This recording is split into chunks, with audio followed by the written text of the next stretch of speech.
The Quest of Iranen. Written by H. P. Lovecraft. Into the granite city of Telith wandered the youth, vine-crowned, his yellow hair glistening with myrrh, and his purple robe torn with briars of the mountain Sidrak, that lies across the antique bridge of stone. The men of Telith are dark and stern, and dwell in square houses, and with frowns they asked the stranger whence he had come and what were his name and fortune.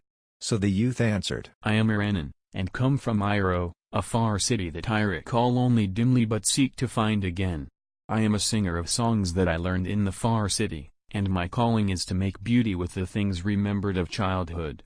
My wealth is in little memories and dreams, and in hopes that I sing in gardens when the moon is tender and the west wind stirs the lotus buds. When the men of Telith heard these things they whispered to one another, for though in the granite city there is no laughter or song, the stern men sometimes look to the Carthian hills in the spring and think of the lutes of distant Tunai, whereof travelers have told. And thinking thus, they bade the stranger stay and sing in the square before the tower of Mlin, though they liked not the color of his tattered robe, nor the myrrh in his hair, nor his chaplet of vine leaves, nor the youth in his golden voice. At evening Iranen sang, and while he sang an old man prayed and a blind man said he saw a nimbus over the singer's head. But most of the men of Telith yawned, and some laughed and some went away to sleep, for Iranen told nothing useful, singing only his memories, his dreams, and his hopes. I remember the twilight, the moon, and soft songs, and the window where I was rocked to sleep. And through the window was the street where the golden lights came, and where the shadows danced on houses of marble. I remember the square of moonlight on the floor, that was not like any other light, and the visions that danced in the moonbeams when my mother sang to me. And too, I remember the sun of morning bright above the many-colored hills in summer, and the sweetness of flowers born on the south wind that made the trees sing. O Iro, city of marble and beryl, how many are thy beauties! How loved I the warm and fragrant groves across the highland Nithra, and the falls of the tiny Kra that flowed through the verdant valley. In those groves and in that vale the children wove wreaths for one another, and at dusk I dreamed strange dreams under the yacht trees on the mountain as I saw below me the lights of the city, and the curving Nithra reflecting a ribbon of stars. And in the city were palaces of veined and tinted marble, with golden domes and painted walls, and green gardens with cerulean pools and crystal fountains. Often I played in the gardens and waded in the pools, and lay and dreamed among the pale flowers under the trees. And sometimes at sunset I would climb the long hilly street to the citadel in the open place, and look down upon Iro, the magic city of marble and beryl, splendid in a robe of golden flame. Long have I missed thee, Iro, for I was but young when we went into exile, but my father was thy king and I shall come again to thee, for it is so decreed of fate. All through 7 lands have I sought thee, and some day shall I reign over thy groves and gardens, thy streets and palaces, and sing to men who shall know whereof I sing, and laugh not nor turn away.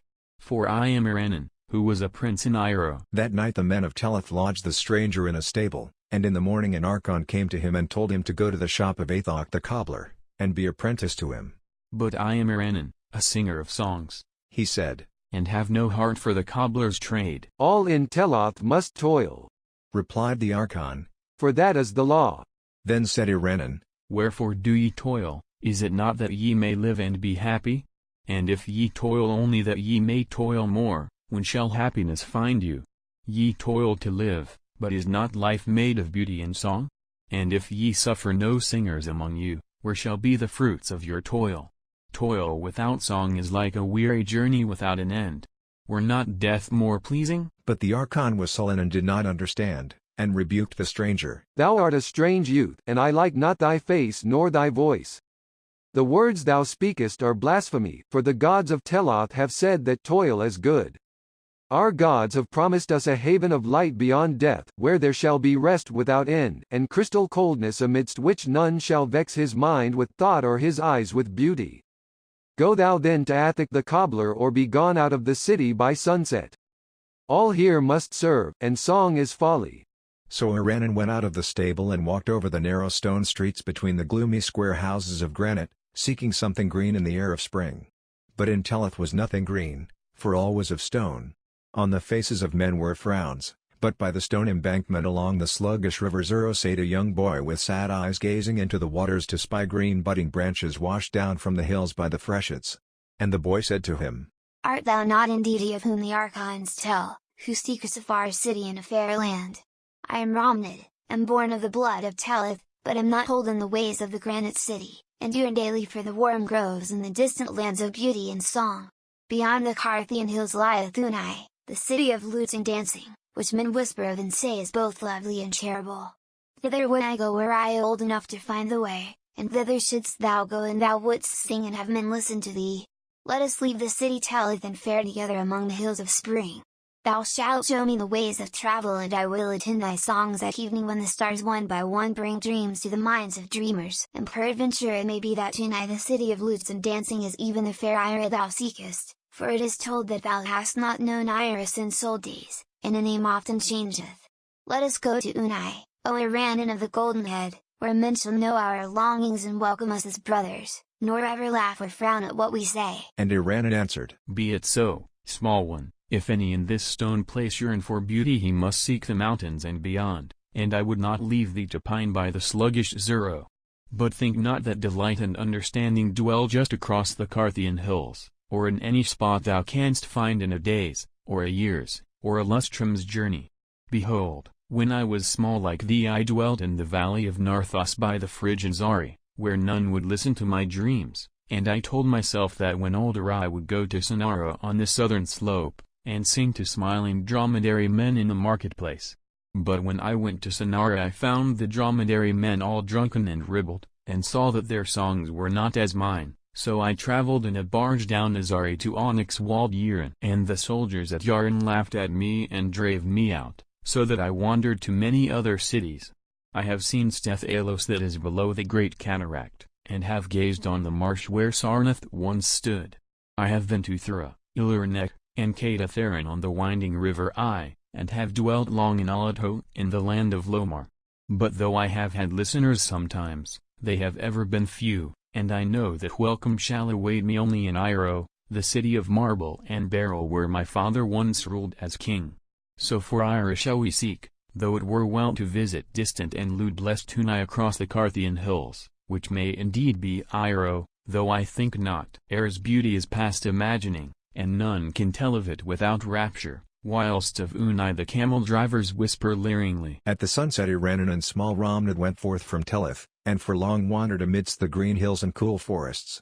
The way was rough and obscure, and never did they seem nearer to Unai the city of lutes and dancing, but in the dusk as the stars came out Iranan would sing of Ira and its beauties and Ramnad would listen, so that they were both happy after a fashion. They ate plentifully of fruit and red berries, and marked not the passing of time, but many years must have slipped away. Small Ramnad was now not so small, and spoke deeply instead of shrilly, though Iranan was always the same, and decked his golden hair with vines and fragrant resins found in the woods. So it came to pass one day that Ramnad seemed older than Iranan, though he had been very small when Iranan had found him watching for green budding branches in Telith beside the sluggish stone-banked Zuro. Then one night when the moon was full the travelers came to a mountain crest and looked down upon the myriad lights of Unai. Peasants had told them they were near, and Iranan knew that this was not his native city of Ira. The lights of Unai were not like those of Ira, for they were harsh and glaring, while the lights of Ira shine as softly and magically as shone the moonlight on the floor by the window where Iranan's mother once rocked him to sleep with song. But Unai was a city of lutes and dancing, so Iranan and Ramnad went down the steep slope that they might find men to whom songs and dreams would bring pleasure. And when they were come into the town they found rose-wreathed revelers bound from house to house and leaning from windows and balconies, who listened to the songs of Iranan and tossed him flowers and applauded when he was done.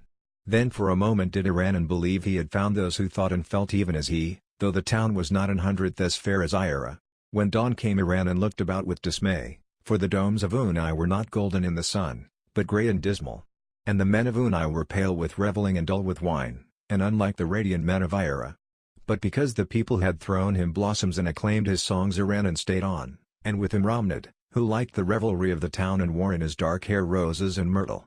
Often at night Iranan sang to the revelers, but he was always as before, crowned only with the vine of the mountains and remembering the marble streets of Ira and the highland Nithra. In the frescoed halls of the monarch did he sing, upon a crystal dais raised over a floor that was a mirror, and as he sang he brought pictures to his hearers till the floor seemed to reflect old, beautiful, and half-remembered things instead of the wine-reddened feasters who pelted him with roses.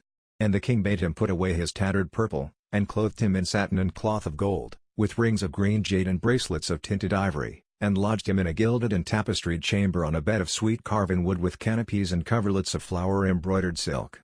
Thus dwelt Iranan in Unai, the city of lutes and dancing.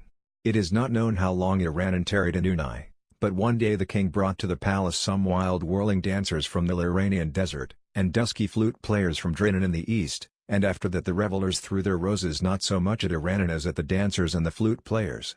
And day by day that Romnad, who had been a small boy in Granite Tellith, grew coarser and redder with wine, till he dreamed less and less, and listened with less delight to the songs of Iranan. But though Iranan was sad, he ceased not to sing, and at evening told again his dreams of Ira, the city of marble and beryl. Then one night the red and fattened Romnad snorted heavily amidst the poppied silks of his banquet couch and died writhing, whilst Iranan, pale and slender, sang to himself in a far corner.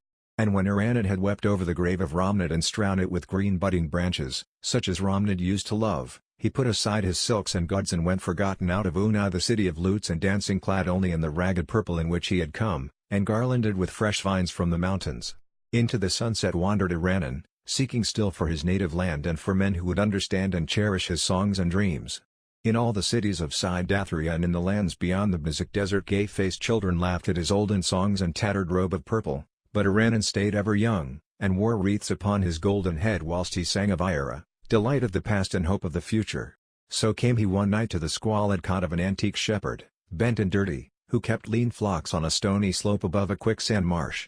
To this man Iranan spoke, as to so many others.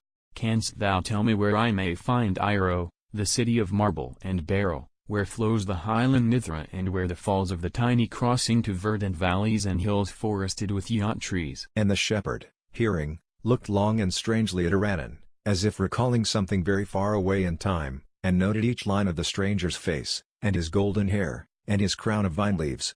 But he was old, and shook his head as he replied, O stranger, I have indeed heard the name of Ira, and the other names thou hast spoken, but they come to me from afar down the waste of long years.